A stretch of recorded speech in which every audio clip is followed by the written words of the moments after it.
God സീസ് the truth but wait. കാരണം ദൈവം സത്യം കാണും, പക്ഷെ കാത്തിരിക്കണം.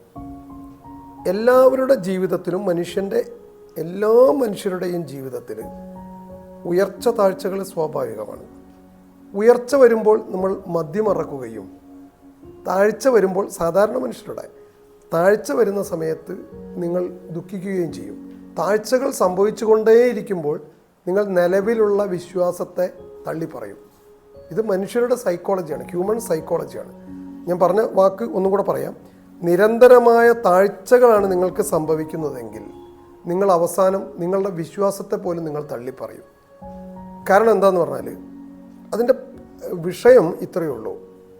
നിങ്ങൾക്ക് താങ്ങാവുന്നതിലും അപ്പുറത്താകുന്ന സമയത്ത് നിങ്ങൾ വിചാരിക്കും ഈ വിശ്വാസം കൊണ്ട് ഒരു കാര്യവുമില്ല, ഈ വിശ്വാസം എന്നെ രക്ഷിച്ചിട്ടില്ല എന്ന് കരുതും.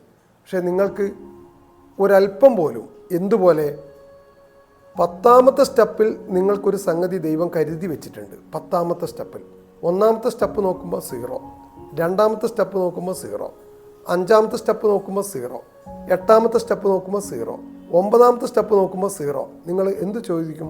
നേരെ താഴോട്ടൊന്ന് നോക്കും. 1, 2, 3, 4, 5, 6, 7, 8, 9 ഇത്രയും ഞാൻ കിടന്നു. 10ാമത്തെ സ്റ്റെപ്പിൽ എന്താണ് ഉണ്ടാവുക? ഇത് തന്നെ ഉറപ്പിക്കും. നിങ്ങൾ ആദ്യമേ എന്ത് ചെയ്യും? പ്രിജുഡൈസ് ആവും. ആദ്യമേ നിങ്ങൾക്കൊരു മുൻധാരണ ഉണ്ടാവും. ആ മുൻധാരണയാണ് നിങ്ങളെ എപ്പോഴും വഴിതെറ്റിക്കുക. കാരണം നമ്മൾ അന്വേഷിച്ചു കൊണ്ടിരിക്കണം, കണ്ടെത്തും എന്ന് യേശു പറഞ്ഞതുപോലെ അന്വേഷിക്കുവിൻ കണ്ടെത്തൂ എന്നാണ് യേശു പറഞ്ഞിട്ടുള്ളത്. അത് വളരെ ശരിയായ സ്റ്റേറ്റ്മെൻ്റാണ്. കാരണം അന്വേഷിക്കുക എന്ന് പറയുന്നത് നിരന്തരമായ ഒരു പ്രോസസ്സാണ്. അന്വേഷണം നിർത്തരുത്. അങ്ങനെയാണെങ്കിൽ ഞാനൊരു കാര്യം ചോദിക്കട്ടെ. ചന്ദ്രനിൽ മനുഷ്യന് പോവാമെന്ന് സയൻറ്റിസ്റ്റുകൾ കണ്ടെത്തി. ഒരുപാട് ഗ്രഹങ്ങളെക്കുറിച്ച് പഠിച്ചു, ഒരുപാട് കാര്യങ്ങൾ മനസ്സിലാക്കി. അങ്ങനെയാണെങ്കിൽ അവിടെ നമുക്ക് അന്വേഷണം നിർത്താമായിരുന്നല്ലോ.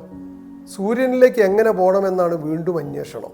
പ്രപഞ്ചം എന്താണെന്നാണ് വീണ്ടും അന്വേഷണം.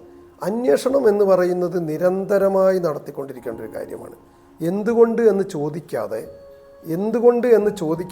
നിങ്ങൾക്ക് ഉത്തരം ലഭിക്കില്ല. ഉത്തരം ലഭിക്കണമെങ്കിൽ ആ ചോദ്യം ചോദിക്കണം. എന്തുകൊണ്ട്, എങ്ങനെ, എപ്പോൾ, എവിടെ വെച്ച്? ഈ ചോദ്യങ്ങളിൽ നിന്നാണ് ഉത്തരം ലഭിക്കുന്നത്. ഉത്തരം നിങ്ങൾക്ക് ഒരിക്കലും ആദ്യം ലഭിക്കില്ല. ചോദ്യങ്ങൾ ചോദിച്ചുകൊണ്ട് മാത്രമേ നിങ്ങൾക്ക് ഉത്തരം ലഭിക്കൂ. ഇപ്പം നിങ്ങൾ ഒരു ചോദ്യം ചോദിച്ചത് കൊണ്ടാണ് എനിക്ക് ഇത്രയും പറയേണ്ടി വരുന്നത്. ഇത്രയും പറയേണ്ടി വന്നതുകൊണ്ടാണ് നിങ്ങൾക്ക് ചില കാര്യങ്ങൾ മനസ്സിലാക്കാൻ പറ്റുന്നത്.